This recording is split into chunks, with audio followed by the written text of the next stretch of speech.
Hi guys, welcome to Investing with GYK, and I'm in Las Vegas, and so this will be a video without my face, but I bet you're not missing it. So one thing that's interesting about China is the possibility of buying a lot of toll roads. Quite a few toll roads are public in China, and some of them look very nice in terms of valuation and everything. So this company uh, is called Yue but it literally just means Guangdong expressway. Guangdong is a province in China. It's like either the first or second highest GDP among the provinces. So here is the PE. It's less than 10, trailing 12 month, and then PB is 1.6. This one is the A shares, you can see, because it has both A and B listings, and A shares being the one that's quoted in renminbi, the Chinese currency, and then B shares is listed in either Hong Kong dollars or US dollars, but in this case Hong Kong dollars. And you can see that this is actually quite a bit cheaper. It's 7.22 for renminbi, and then renminbi is actually slightly more expensive than Hong Kong dollars, and so this website very kindly has calculated this discount for you. So it's like 27% discount compared to the A shares, and then the resulting PE is now less than 7, and then PB is like 1. So you're buying something really cheap, and then the dividend is like 10% here. And if you buy the A shares, you get 7%. And why does anyone want to buy the A shares? Because the Chinese market is stupid. Well, actually, the market isn't. The actual market isn't. The market participants are, at least in my opinion. So you can find the statement of this guy in the Shenzhen Stock Exchange's disclosure place, and you can even go to English if you want. And once you enter the number, the ticker symbol, in this case is a number, you can look up. Here's the annual report, so I found the annual report. So the thing I want to bring up here is there is one interesting mechanism about Chinese toll roads. So if you got a toll roads at 7 PE, you should do extremely well because toll roads essentially have no competition, and they generate a lot of cash flow. You basically, it's very difficult to go bankrupt because you keep paying off debt, so you get less and less leverage. Yeah, ROE is going to suffer a bit, but you're getting it at very cheap valuations anyways. So it would be like a perfect business. Instead of the proverbial toll road that Buffett talks about, you get a literal one. Now the problem, let's see, let me see if I can find it. 1997, 2007. The problem is here. There is a limit on how long these toll roads can keep charging toll. So you can see here, very far below the like really at the back of the annual report, you can see here other important transaction events that have impact on investor decision making. So here it says the toll collection period of Jiujiang Bridge has expired, and actually it was lowered to 25 years instead of from 30 years, and they got compensated for it, so ignore that. And there was something else about the other road. So there's something here.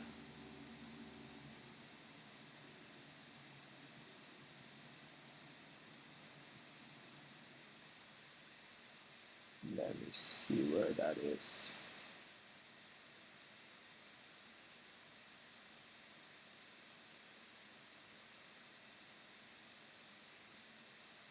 Here.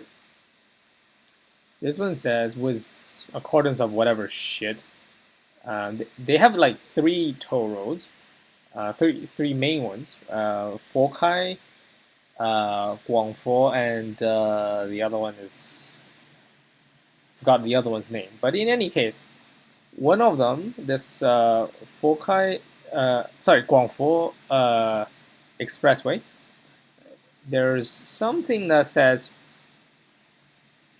the part of the government here, Guangdong People's Government, People's Government issued Guangdong People's Government's reply on blah blah blah blah blah on 2016 and agreed to approve the charging period of a Guangfo Express reconstruction expansion project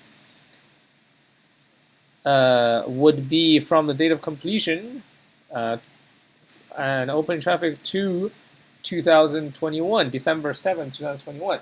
That means there are 3 more years for this company to charge toll on one of their expressways. So keep that in mind, right? That's the most important part. And then if you look at no,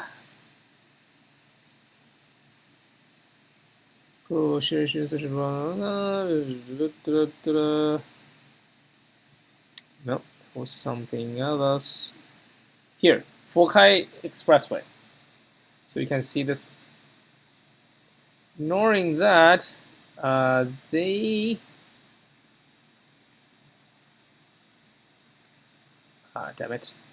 There was some kind of limit at which point they can charge toll. Let me just try to see where this is.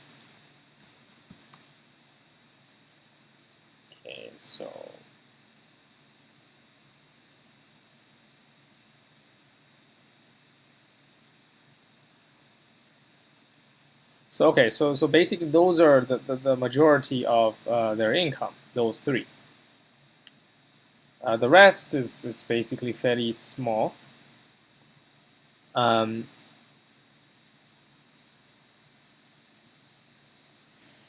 Let me see. Forgot, because I was reading this in Chinese. Now I have to think about this in the one in English.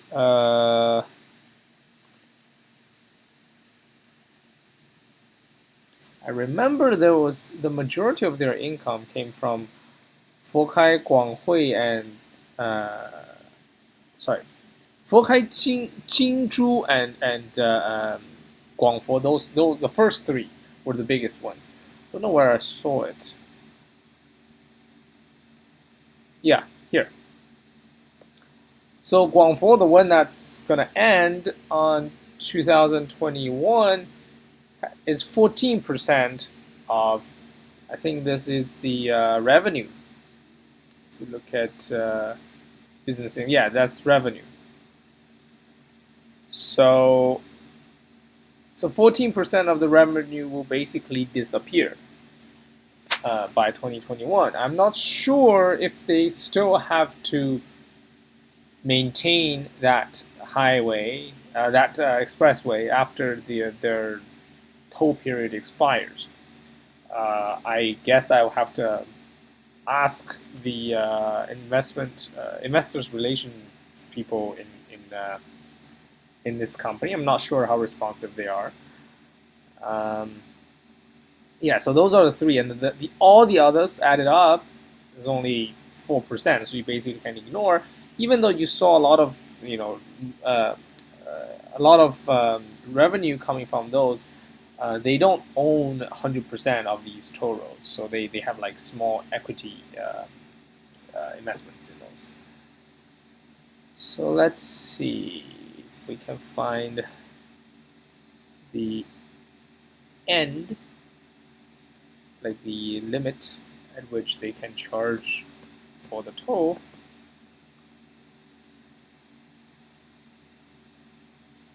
Is there anything?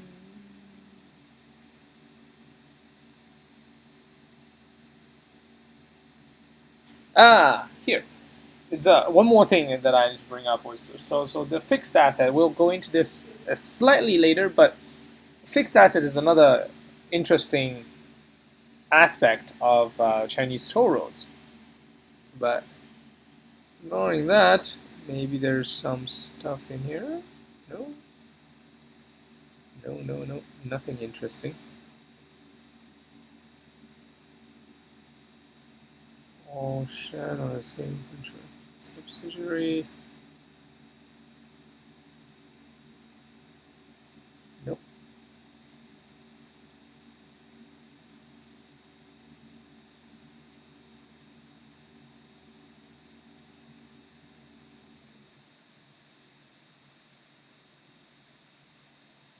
So, cancellation fees, use traffic jam, blah blah blah.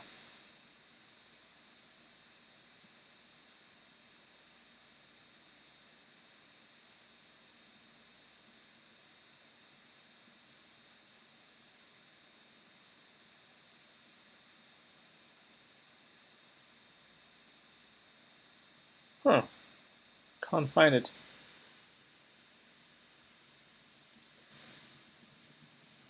But let's see if I can find that stuff.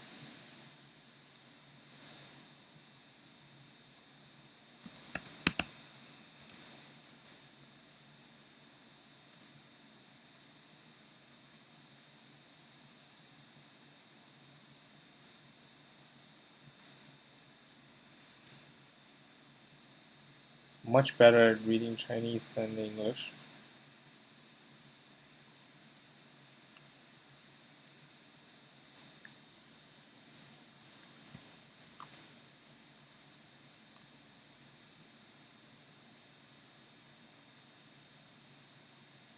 Let's see.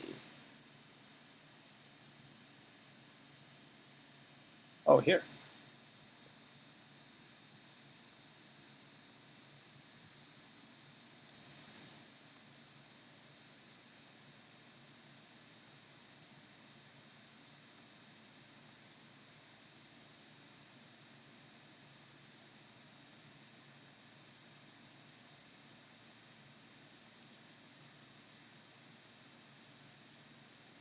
Admit. There was something that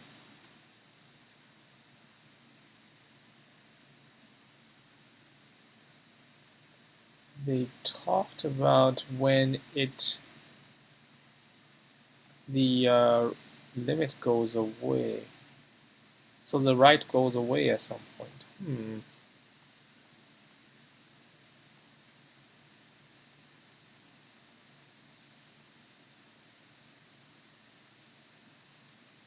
Can't find it. Huh. Okay, so I can't find it. But what I wanted to say was basically the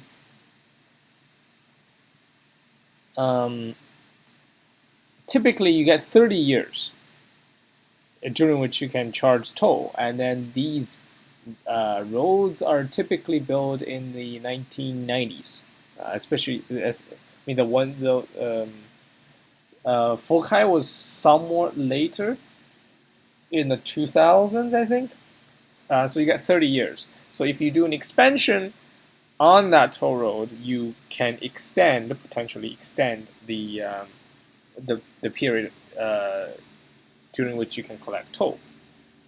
I'm not entirely sure how that works, but basically you have to keep in mind this is not a perpetual business. Not only that, it is possible that they would diversify, basically. Instead of diversify, they would diversify and get some random other business because they know that it's it is going away. the whole business is going away. The management probably want to keep their jobs, so you have to keep in mind of that. And the other, the last thing that I want to talk about is a fixed asset. So fixed asset for this company especially is extremely interesting.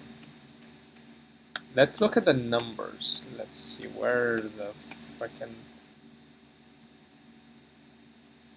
You can see that part of it with the extension has a 40-year expected useful life, and then you have a 30-year for the part that hasn't been expanded. And the residual rate is 0. So that is quite interesting because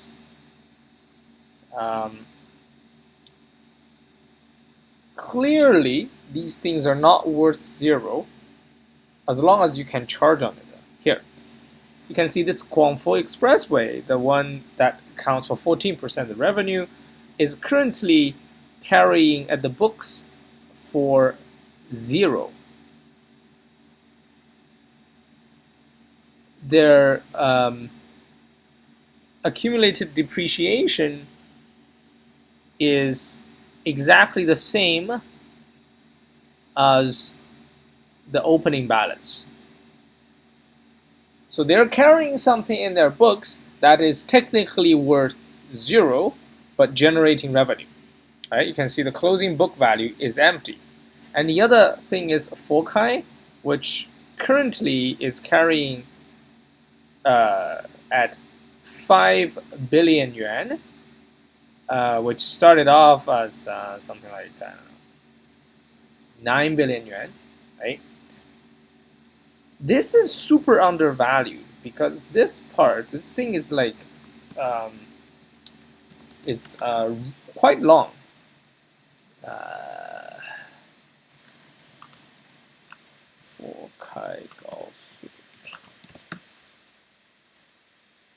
It's like 80 kilometers, I think, something like that. Total 80 kilometers, yeah. So, on average in China, the lowest cost you can do per kilometer of highway, two lanes on each direction, so 4 lanes total, that would be 50 million yuan, right? If there's anything more complex, very easily it's going to be 100 million yuan per kilometer. So 80 times 100 million, right? You're looking at what is this? Basically $9 billion. So this thing is basically at 100 million per kilometer. Now, this the cost of building a expressway only goes up from here. You can see Guangdong was built with what? Just 1.4 billion, but obviously the length was shorter, was something like 18. I think it was 18 kilometers or something like that. Fokai is significantly longer and significantly more expensive, but you have a little bit of a hidden asset here because Guangdong is currently valued at 0, according to the books, and you still got 3 years that you can make money on. So if you look at the revenue that comes from Guangdong, right? The first one.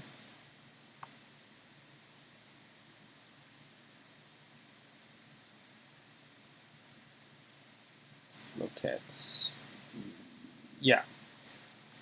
You are getting 400 million in revenue. I think the gross margin on this particular expressway is over 60%. Yeah, 71%. Look at that. So you do have some hidden returns here.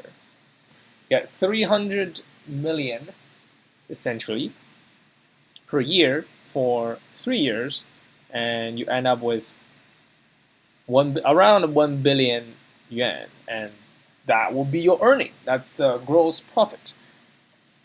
Right? So you kind of have to dig through their assets. Typically, they don't have many. You have to dig through the assets. You have to look at how long each expressway will remain in this state in which they can collect toll for, and then come up with your own DCF. So the other thing is Guangdong Expressway. There's a company. This company is quite rational in the sense that they haven't invested in a lot of other random things. But if you take any other expressway company, let's say Shandong or Zhejiang, they would buy random things. They would like develop real estate. They would buy security companies and just completely destroying their own ROE. I mean, sometimes a company is better dead for the shareholder because you just want to milk the company until all its asset can no longer produce anything, and then the company basically dissolves itself. And that would be the best outcome, I would say, but that's not what they think. So yeah, be careful with Chinese toll companies, but even with that said, I think these are quite a few of these are very good investments. Okay, yeah, sorry, I haven't prepared too much today, and you can probably tell, but since I'm traveling on the weekend, I ask for forgiveness. See you next time.